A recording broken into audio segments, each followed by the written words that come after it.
મિત્રો, વિડીયોમાં જણાવેલ 9 આદતો ઘરમાં દરિદ્રતા લઈને આવે છે. તમે અથવા તમારા પરિવારજનો ખૂબ જ મહેનત કરે છે, દિવસ રાત કામ કરે છે, પૈસા પણ કમાય છે, પરંતુ એ પૈસા ઘરમાં ટકતા નથી અને આવ્યા વેત પાણીની જેમ હાથમાંથી વહી જાય છે. તો તેની પાછળ વિડીયોમાં જણાવેલ 9 કારણો જવાબદાર હોઈ શકે છે. શું તમે ક્યારેય વિચાર્યું છે કે ઘણા બધા લોકો દિવસ રાત એક કરીને મહેનત કરતા હોય છે, છતાં પણ એમના ઘરમાં બરકત નથી આવતી અને એમની પરિસ્થિતિ જેમની છે તેમ જ રહે છે? મિત્રો, મહેનત કરવા છતાં પણ મહેનતનું ફળ નથી મળતું, તો તેની પાછળ વિડીયોમાં જણાવેલ 9 કારણો જવાબદાર હોઈ શકે છે, જે જોતા એકદમ સામાન્ય લાગે છે, પરંતુ તે તમને પાયમાલ પણ કરી શકે છે. જો તમને પણ આ 9 આદતોમાંની કોઈ પણ આદત છે, તો આજે જ તેને સુધારી લેજો, નકર ઘરમાં દરિદ્રતા આવતા કોઈ નહીં રોકી શકે. મિત્રો, વિડીયોમાં આગળ વધી તે પહેલાં ચેનલ પર નવા છો તો અમારા વિડીયો જોવા માટે ચેનલને સબસ્ક્રાઈબ કરી લેજો અને કોમેન્ટમાં જય શ્રી કૃષ્ણ, હર હર મહાદેવ લખવાનું ભૂલતા નહીં. અને આજની જાણકારી પસંદ આવે છે તો વિડીયોને લાઈક અવશ્ય કરજો. મિત્રો, આ 9 આદતો જોતા એકદમ સામાન્ય લાગે છે, પરંતુ તેનો પ્રભાવ ઘર પર અને આપના જીવન પર ખૂબ જ ખરાબ પડે છે. નંબર 1, રસોઈ બનાવ્યા બાદ અથવા તો જમી લીધા બાદ હેઠા વાસણોને રસોડામાં ક્યારેય ના રાખવા જોઈએ. ઘણા બધા બહેનોની આદત હોય છે કે રાત્રિના જમી લીધા બાદ હેઠા વાસણોને સાફ કરવાના બદલે રસોડામાં રાખી દે છે. આવું ક્યારેય ના કરવું જોઈએ. જો તમે પણ હેઠા વાસણોને રાખો છો તો તેનાથી ઘરમાં નકારાત્મક ઉર્જા ઉત્પન્ન થાય છે અને ઘરમાં દરિદ્રતા આવે છે અને રાહુ કેતુનો અશુભ પ્રભાવ ઘર પર પડે છે. મિત્રો, જમ્યા બાદ થાળીમાં હાથ ક્યારેય ના ધોવા જોઈએ. આવું કરવાથી તમારું ભાગ્ય નબળું પડતું જાય છે અને આર્થિક પરિસ્થિતિ દિવસે ને દિવસે બગડતી જાય છે. જમ્યા બાદ હંમેશા ઊભા થઈને હાથ ધોવા જોઈએ. નંબર 2, મિત્રો, ઘણા બધા લોકોને આદત હોય છે કે ઘરના બેડ પર બેસીને દરેક કામોને કરતા હોય છે, જેમ કે ટીવી જોતા સમયે બેડ પર બેસીને જમવા લાગે છે. આ એક ખૂબ જ ખરાબ આદત છે. આવું કરવાથી માતા લક્ષ્મી નારાજ થાય છે. વાસ્તુશાસ્ત્રમાં બેડ પર બેસીને કોઈ પણ વસ્તુ ખાવાની સખત મનાઈ કરવામાં આવી છે, કેમ કે બેડ પર બેસીને જમવાથી વાસ્તુ દોષ લાગે છે અને ઘરમાં અશાંતિ બની રહે છે. આથી બેડ પર બેસીને ક્યારેય જમવું ના જોઈએ. બેડ પર બેસીને ના જમવું જોઈએ. એ જ રીતે રસોઈ ઘરમાં પણ બેસીને ક્યારેય જમવું ના જોઈએ. ઘણા લોકોને આદત હોય છે કે તેઓ રસોડામાં જ જમવા બેસી જતા હોય છે. આવું ક્યારેય પણ ના કરવું જોઈએ. આવું કરવાથી ઘરમાં દરિદ્રતા આવે છે. નંબર 3, આપણા શાસ્ત્રોમાં સૂવા માટેનો ખાસ સમય નિર્ધારિત કરવામાં આવ્યો છે. સૂર્યોદય પહેલાં ઉઠવું અને વહેલી સાંજમાં સૂઈ જવું એ આપણા શાસ્ત્રો અનુસાર ખૂબ જ શુભ માનવામાં આવે છે. આવું કરવાથી તમારું સ્વાસ્થ્ય પણ સારું રહે છે અને ઊંઘ પણ પૂરતી થાય છે.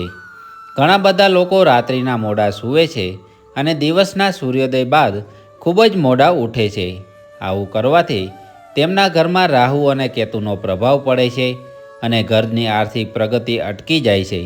આથી સૂર્યોદય પહેલાં હંમેશા ઉઠી જવું જોઈએ અને સાંજે સમયસર સૂવું જોઈએ, જેથી સકારાત્મક ઉર્જા ઉત્પન્ન થાય છે અને ઘરમાં સુખ, શાંતિ અને સમૃદ્ધિ બની રહે છે અને આપનું સ્વાસ્થ્ય પણ જળવાઈ રહે છે. બેડ ઉપર ફાટેલી ચાદર કે ઓછાળ ક્યારેય પાથરવો ના જોઈએ, કેમ કે તેનાથી ઘરમાં નકારાત્મક ઉર્જા આવે છે અને ઘરની પ્રગતિ અટકી જાય છે. આથી હંમેશા સવારે ઉઠીને તરત જ બેડને સાફ કરવો જોઈએ. નંબર 4, સવારે અથવા સાંજે ઘરમાં પૂજાપાઠ કર્યા બાદ મંદિરની સાફ સફાઈ અવશ્ય કરવી જોઈએ. જો તમે નિત્ય ભગવાન સમક્ષ દીવા કરો છો તો દીવા કરવા માટે જે વસ્તુ વાપરો છો તેની સાફ સફાઈ દરરોજ કરવી જોઈએ. ભગવાનના મંદિરની સાફ સફાઈ રાખવાથી ભગવાનની કૃપા સદૈવ આપના ઉપર બની રહે છે અને ઘરની પ્રગતિ થાય છે અને ધંધામાં પણ આર્થિક લાભ મળે છે. સાંજના સમયે મંદિરને પડદો અવશ્ય કરવો જોઈએ. નંબર 5, રાત્રિના સમયે અથવા સૂર્યાસ્ત બાદ કપડાં ક્યારેય ના ધોવા જોઈએ. આવું કરવાથી ઘરમાં નકારાત્મક ઉર્જાનો વાસ થાય છે અને ઘરમાં પતિ પત્ની વચ્ચે ઝઘડાઓ થવા માંડે છે. રાત્રિના સમયે કપડાં ધોવાથી પરિવારજનોનું સ્વાસ્થ્ય પણ બગડે છે અને ઘરમાં બીમારી ઘર કરવા લાગે છે. રાત્રિના સમયે ઝાડુ ક્યારેય ના મારવું જોઈએ. આવું કરવાથી માતા લક્ષ્મી ઘર છોડીને જતા રહે છે અને ઘરમાં દરિદ્રતા આવવા લાગે છે. સ્નાન કર્યા બાદ બાથરૂમને ક્યારેય પણ ગંદુ ના છોડવું જોઈએ. સ્નાન કર્યા બાદ તેની સાફ સફાઈ અવશ્ય કરવી અને ટોયલેટના દરવાજાને હંમેશા બંધ રાખવો જોઈએ. નંબર 6. ઘણા લોકોને મોઢાથી નખ કાપવાની અથવા નખ ચાવવાની આદત હોય છે. આવું કરવાથી તેમનો સૂર્યગ્રહ નબળો પડતો જાય છે. નખને ચાવવાથી આંખની સમસ્યાઓ પણ ઉત્પન્ન થાય છે. ક્યારેય પણ બૂટ ચંપલને ઘરના મુખ્ય દરવાજાને સામે રાખવા ના જોઈએ. આવું કરવાથી ઘરમાં આવતી સકારાત્મક ઉર્જા અટકી જાય છે અને ઘરની પ્રગતિ નથી થતી. જો ઘરમાં જૂની અથવા વપરાશ વગરની ડાયરી પડી હોય તો તે પણ ઘરમાં નકારાત્મક ઉર્જા પેદા કરે છે. આથી જૂની અથવા વપરાશમાં ના હોય તેવી ડાયરીનો ઘરની બહાર નિકાલ કરવો જોઈએ અને ન્યૂઝપેપરને પણ લાંબા સમય માટે ઘરમાં સાચવીને ના રાખવા જોઈએ, કેમ કે તેનાથી ઘરમાં મુશ્કેલીઓ ઉત્પન્ન થાય છે અને અશાંતિનું વાતાવરણ બની રહે છે. નંબર 7. મિત્રો, આ વસ્તુનું ખાસ ધ્યાન રાખવું જોઈએ. સૂર્યાસ્ત બાદ ક્યારેય પણ કોઈને પૈસા ના આપવા જોઈએ. જો તમે સૂર્યાસ્ત બાદ પૈસાની લેણદેણ કરો છો તો તેનાથી તમારા પર કરજો વધે છે અને આપેલા પૈસા પરત મળવાની સંભાવના પણ ખૂબ જ ઓછી હોય છે. સાંજે સૂર્યાસ્ત બાદ કોઈને પણ પૈસા ના આપવા જોઈએ. વસ્તુ લેવા માટે સૂર્યાસ્ત બાદ પૈસા ખર્ચો છો તે અલગ વસ્તુ છે, પરંતુ ઉછીના કોઈને પણ ના આપવા જોઈએ. સૂર્યાસ્ત બાદ દૂધ, દહીં અને નમકનું દાન પણ ક્યારેય ના કરવું જોઈએ. મિત્રો, જેમના ઘરના મુખ્ય દ્વાર આગળ અંધારું રહે છે તેમના બનતા કામ પણ બગડી જાય છે. આથી મુખ્ય દ્વાર આગળ હંમેશા અંજવાળું બની રહે તે માટે લાઇટ લગાવવી જોઈએ. નંબર 8. વાસ્તુશાસ્ત્રમાં ઘરમાં રાખેલી ઘડિયાળનું ખૂબ જ મહત્ત્વ છે. વાસ્તુશાસ્ત્ર અનુસાર બંધ ઘડિયાળ ઘરમાં ક્યારેય ના રાખવી જોઈએ. બંધ ઘડિયાળ રાખવાથી આપનો સમય થંભી જાય છે અને પ્રગતિ અટકી જાય છે. આથી હંમેશા ઘરમાં ચાલુ હોય તેવી ઘડિયાળ જ રાખવી જોઈએ. બંધ ઘડિયાળનો ઘરની બહાર નિકાલ કરવો જોઈએ. ઘડિયાળ એ સારા સમયની નિશાની છે. નંબર 9. રસોઈ ઘરનું સાફ સફાઈનું ખાસ ધ્યાન રાખવું જોઈએ. રસોઈ બની ગયા બાદ રસોડાની સાફ સફાઈ તરત જ કરવી જોઈએ અને રસોડામાં હેઠા વાસણ ક્યારેય પણ ના રાખવા જોઈએ. વાસ્તુશાસ્ત્ર અનુસાર ગેસ અથવા ચૂલા પર ખાલી વાસણ ક્યારેય પણ ના રાખવું જોઈએ. આવું કરવાથી માતા અન્નપૂર્ણા નારાજ થાય છે અને ઘરમાં અન્નની અને પૈસાની તંગી બની રહે છે. ઘરમાં મંદિર બાદ રસોઈ ઘર જ સૌથી પવિત્ર જગ્યા માનવામાં આવે છે અને રસોઈ ઘરમાં દેવી દેવતાઓ વાસ કરે છે.